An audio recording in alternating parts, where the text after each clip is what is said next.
प्रिय बच्चों, नमस्कार। प्रथम वर्ष की इस कक्षा में आप सभी का स्वागत है। बच्चों, पिछले व्याख्यान में हमने महाकवि हरिऔध के व्यक्तित्व, कृतित्व एवं काव्य प्रवृत्तियों के बारे में जाना था। आज हम हरिऔध रचित प्रिय प्रवास के महत्व एवं उसके कथानक की आधुनिकता के बारे में जानेंगे। बच्चों, खड़ी बोली के काव्य विकास में प्रिय प्रवास का ऐतिहासिक महत्व है। प्रिय प्रवास खड़ी बोली का प्रथम महाकाव्य भी है और यह हरिऔध जी की ख्याति का आधार भी है। कृष्ण काव्य परंपरा के बारे में आप सभी सुपरिचित ही हैं। भक्ति काल में अनेकों कवियों ने कृष्ण के जीवन एवं उनकी लीलाओं को आधार बनाकर अनेकों ग्रंथों की रचना की है, जिसमें सूर, मीरा, रसखान आदि का नाम अत्यंत प्रसिद्ध हुआ।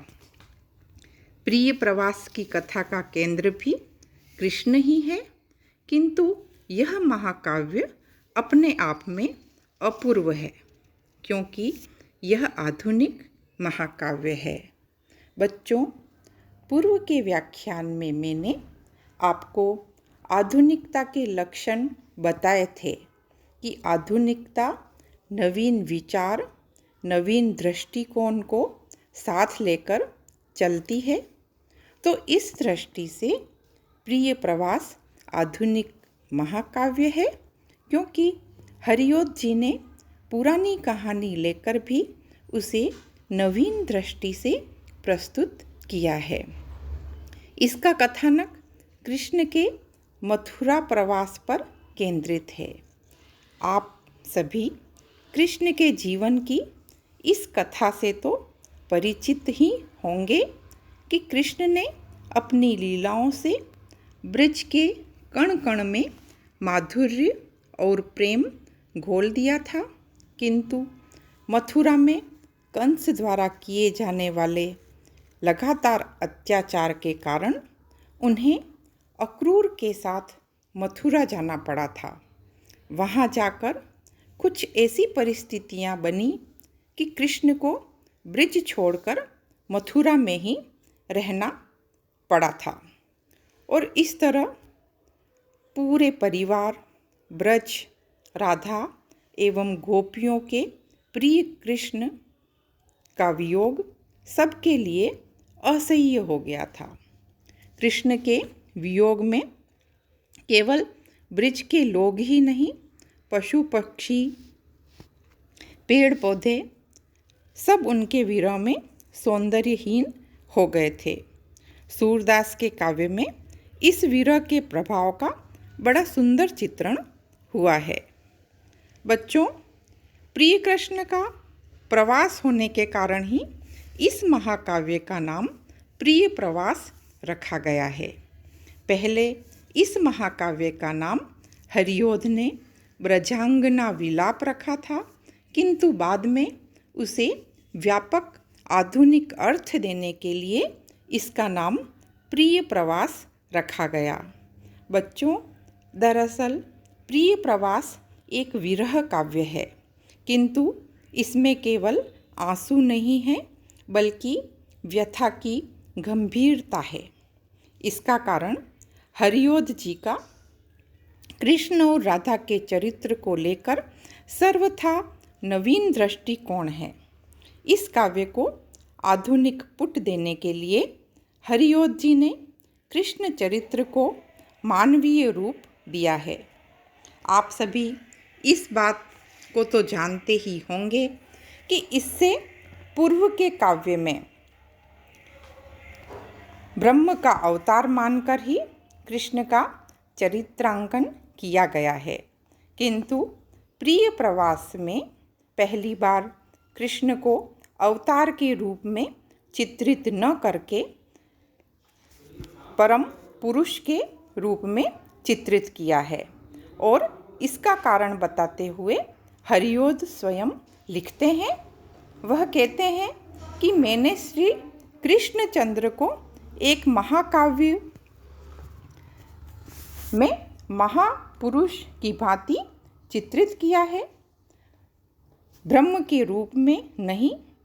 कृष्ण चरित्र को इस प्रकार अंकित किया है जिससे आधुनिक लोग भी सहमत हो सके। बच्चों, आधुनिक युग तर्क का युग है, बुद्धि का युग है। वह चमत्कार में, अवतार में, अलौकिकता में विश्वास नहीं करता। वह प्रत्येक व्यक्ति को और प्रत्येक घटना को अपनी बुद्धि एवं तर्क के तराजू पर तोलता है और फिर पूरी खुली आँखों से उसे स्वीकार करता है। आधुनिकता की इसी प्रवृत्ति को हरिओद जी ने पूर्णतः आत्मसात किया है। उन्होंने केवल कृष्ण के चरित्र गुंफन में पूर्णतः आधुनिकता का परिचय देते हुए एक श्रेष्ठ मानव, आदर्श मानव या पुरुषोत्तम के रूप में चित्रित करते हुए उसे लौकिकता का पुट दिया है। जब आप प्रिय प्रवास की व्याख्याओं को पढ़ेंगे तो वहाँ जगह जगह पर ऐसे कई प्रसंग देखोगे जहाँ कृष्ण सामान्य मानव की तरह विवश हैं, अवश हैं, किंतु यहाँ हरिओद ने उन्हें पुरुषोत्तम रूप देते हुए उनके कर्मवीर, राष्ट्रवीर एवं साहसी रूप को उभारा है।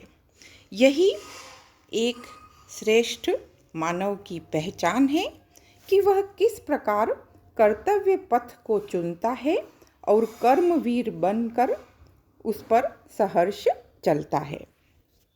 कर्म का यह सौंदर्य कृष्ण को तेजोमय बनाता है, अलौकिक स्फूर्ति प्रदान करता है और उनके व्यक्तित्व को पुरुष से ऊपर उठाकर पुरुषोत्तम रूप दे देता है।